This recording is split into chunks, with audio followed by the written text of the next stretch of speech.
Hey, 42 here. This is Hornsey Project 1, a wind farm currently under construction off the coast of Yorkshire. When it is completed in 2020, it will be the largest wind farm in the world. It will power 1 million homes, but this project will collectively cost consumers in the UK an additional £4.2 billion on their energy bills. That's fine, I guess, if it's going to save the planet. But is it? Really? It turns out that renewable energy isn't as rosy as we have all been sold. 97% of scientists believe that climate change is real and it's an issue we need to face today. It's estimated that the effects of climate change will kill at least 150 million people this century. All of these premature deaths could be avoided if the average global temperature could just be reduced by 1.5 degrees Celsius. Professional hippies spend their lives doing two things: dyeing their hair and getting angry at governments for their apparent lack of action on climate change. There are a very small number of countries, however, that have heard the message loud and clear and are leading the way on fixing the planet's thermostat by investing billions into renewable energy. The most prominent is Germany. Today, between 40 to 50% of Germany's energy comes from renewables such as wind, solar and hydro. Germany then is making an exemplary move in the right direction, aren't they? Well, let's take a closer look at Germany's most popular renewable choice, wind power. Wind turbines are fantastic for reducing CO2 emissions, we all know that. Building wind turbines, on the other hand, does actually produce a huge amount of CO2 to smelt and manufacture the humongous steel bodies and aluminium blades. But once it's up and running, a wind turbine pays off its CO2 debt within 5 months, so it's not really an issue. No. The issue is that a low carbon footprint is just about the only benefit of wind turbines. They kill endangered species of birds quicker than the Duke of Wellington on New Year's Day. Hundreds of thousands of birds are killed by wind turbines every year, and thousands of those are rare species of large birds like eagles.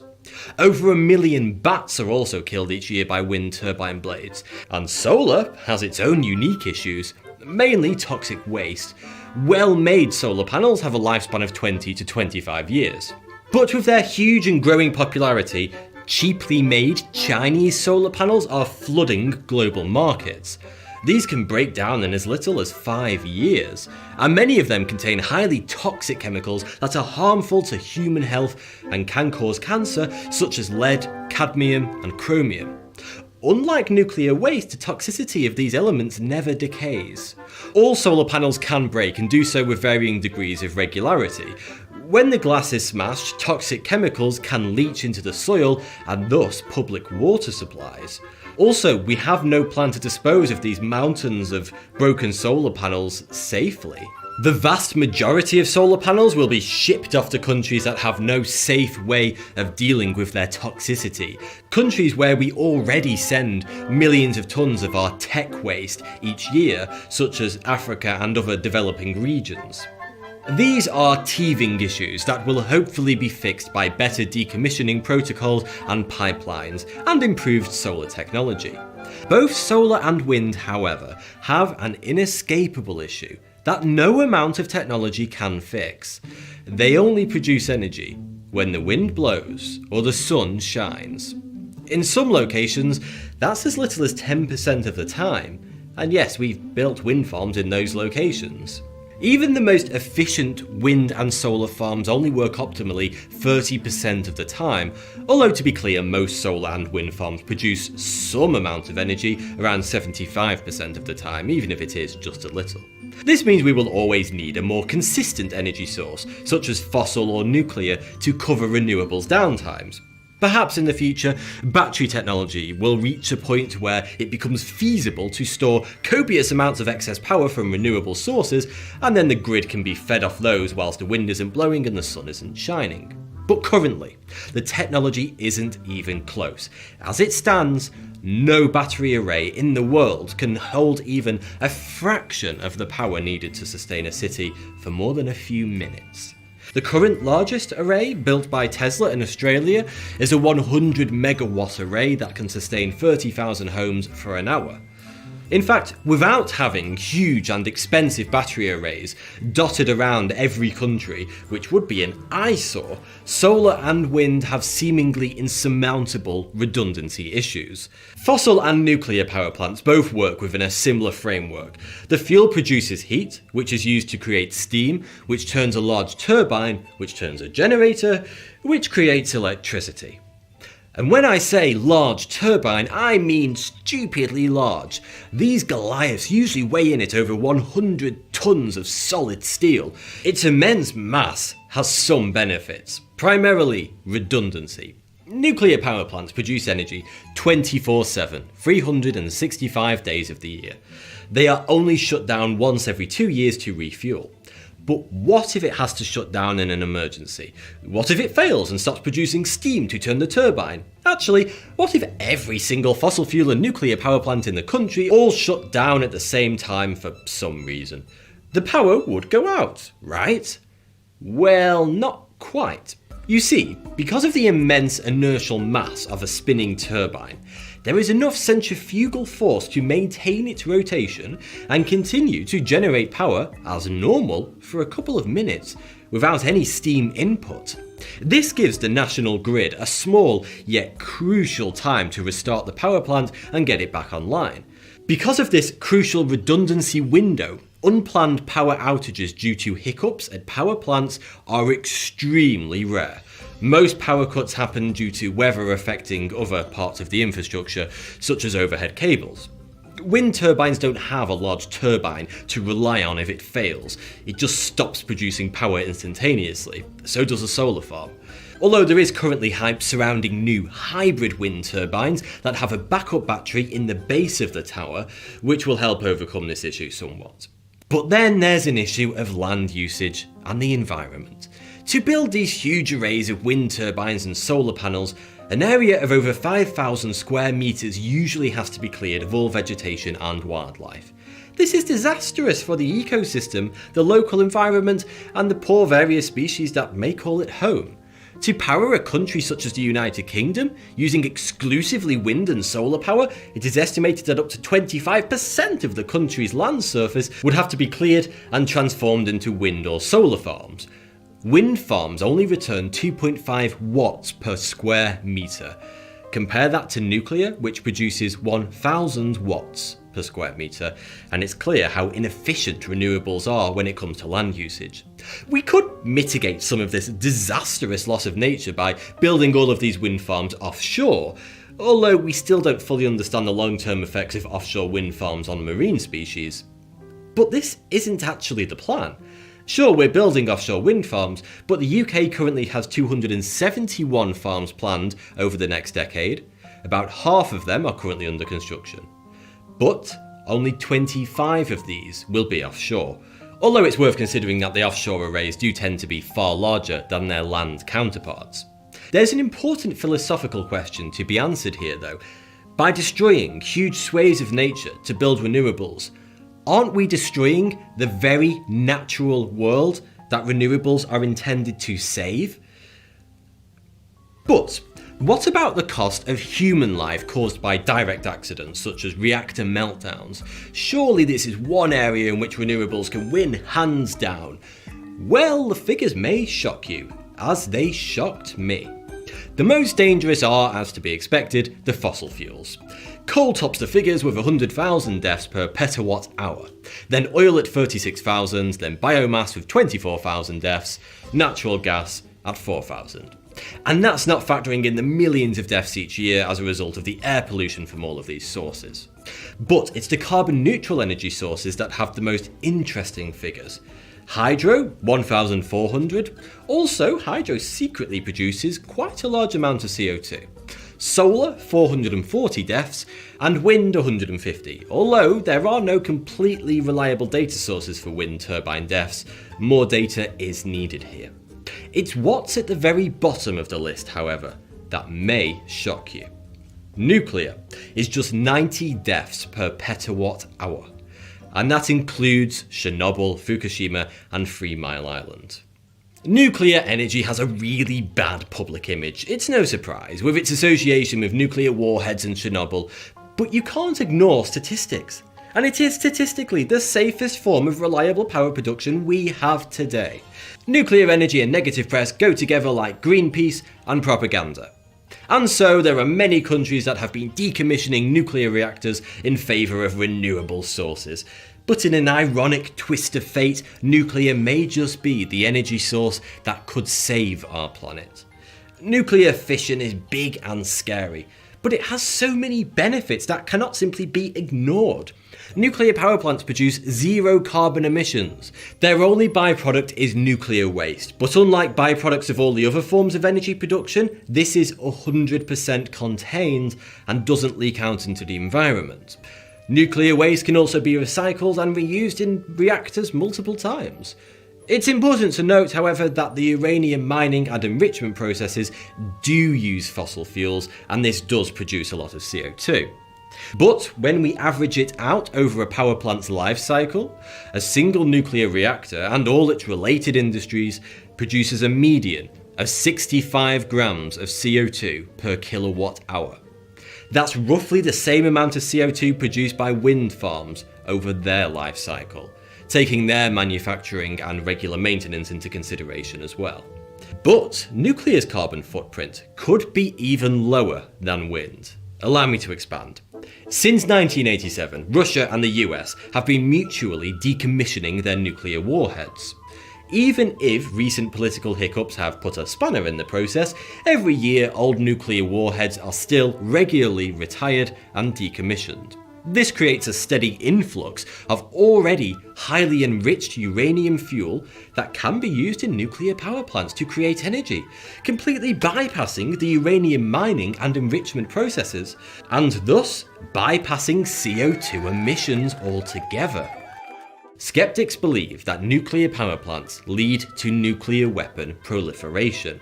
But, in fact, it's the complete opposite. The absolute best way to reduce the number of nuclear weapons in the world is by building more nuclear reactors. In 2013, 19% of the world's nuclear energy needs were fueled by uranium-235 from decommissioned nuclear weapons. Let's take a look at two real-life countries that have taken completely opposite paths when it comes to energy. Germany has invested heavily into renewables and has decommissioned 17 of their nuclear reactors, and Merkel's government pledged to remove all of their nuclear reactors by 2022. So today, only 6% of Germany's power comes from nuclear. At the opposite end of the scale, France has invested heavily in nuclear as its primary source of power. They currently have 58 active reactors, and more than 80% of France's energy needs are met by nuclear. By far the highest per capita in the world. The result? Germany's CO2 emissions per capita are double that of France. And French households enjoy a much lower energy cost as well. They pay only €0.1799 per kilowatt hour. Germans pay almost double that for their electricity, €0.3 per kilowatt hour. The second highest in Europe. Notably, Germany's energy costs have increased by 50% since starting their big push towards renewables. I'm not trying to actively disparage renewables. I think they have an important part to play in saving the planet. But I believe it should be a far smaller part than what we are currently aiming for, if for no other reason than to not see our world's beautiful landscapes littered with gigantic obnoxious windmills, not if there is no overwhelming benefit over the alternative. Humanity's cleanest, cheapest form of energy has been right in front of us since the 40s. And until nuclear fusion comes along, we should be investing more in nuclear fission to prevent greenhouse gases without needing to destroy thousands of square miles of our beautiful planet to litter it with bird blenders. But what if nuclear energy could be improved even further? What if it could produce little to no waste and be completely safe and meltdown proof? Well, maybe it can. In 1950, Indian physicist Homi Bhabha postulated that perhaps another fuel from the typical uranium-235 and plutonium-239 could be used for nuclear fission. Thorium. Thorium is a naturally occurring radioactive metal that is 4 times as abundant on Earth as uranium. After World War II, a reactor design that used thorium as its fuel, a molten salt reactor, was created by the US government. And the first experimental reactor of its kind was built at Oak Ridge National Laboratory. And it successfully generated electricity between 1965 and 1969. But the US government decided that the future of nuclear energy was in uranium, not thorium. And so pretty much every reactor in the world since the 60s has used uranium fuel. There were many reasons for uranium being chosen as the de facto fission fuel over thorium. But one of the most prominent was that uranium makes much better bombs. Uranium enrichment plants produce highly enriched uranium that can either be used in nuclear warheads or to power people's homes. Thorium, on the other hand, can be used to make nuclear weapons, but it's a lot more difficult and more inefficient. But that's not the only benefit of thorium-based power over uranium. Thorium reactors produce much less nuclear waste. One Chinese scientist claims that there will be 1,000 times less nuclear waste from thorium reactors. Also, since natural thorium can be used directly as a fuel, it does not need to be enriched. And it gets better. Another thorium reactor design, known as liquid fluoride thorium reactor, or LIFTR, has a unique design that its proponents claim is meltdown proof.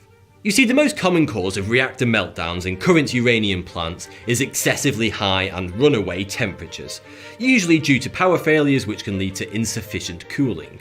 But lifters contain a plug at the bottom of the reactor that is designed to melt if the temperature gets too high.